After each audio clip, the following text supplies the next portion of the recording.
Here are the best pick'ems for Swiss stage of Worlds 2025. Here's a quick too long didn't watch if you just want the pick'ems and don't care about the explanation.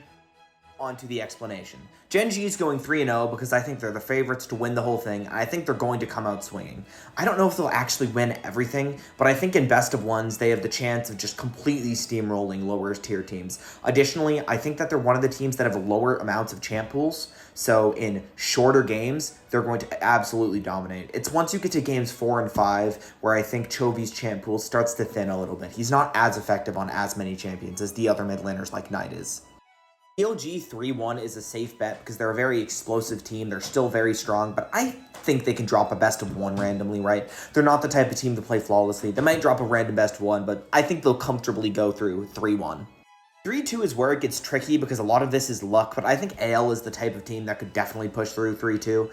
It's hard to say. I think you could also put FlyQuest here and you'll be completely fine, but they're the type of team I can just see dropping games. You know, I think they'll scale throughout the tournament. I think if they make it to quarters, they'll make it to semis, but I don't think it'll be clean, you know?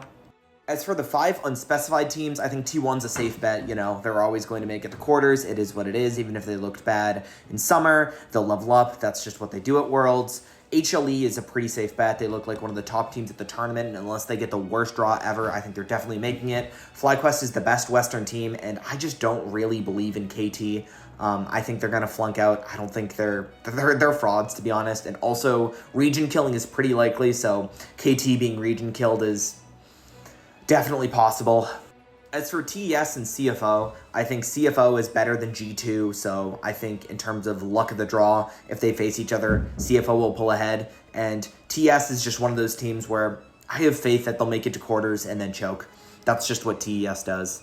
Any questions about pick'ems? Let me know.